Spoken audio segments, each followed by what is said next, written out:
Evîna dil te dil kiriye birîndar, bihara min hemî zer bûn gulûdar.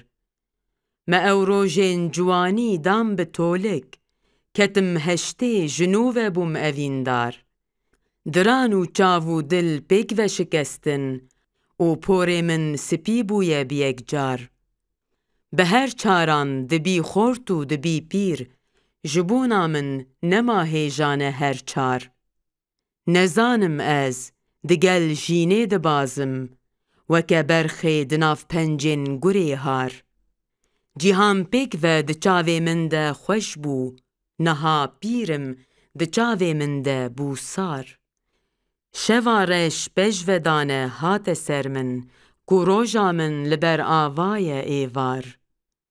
Ciwan bûm ez bi dost û yar û kes bûm, ku pîr bûme hemî kes bûne neyar. Evîna min wekî hespê çeleng e, revandim ez ne zengo û ne hefsar. Li ku dimrim, diçim ku ez nizanim, dema dimrim ez ê çi bikim bi hesar. Ketim heştê û serjêr bûme deştê, ne ewlat û ne ewhîm û ne ewdar.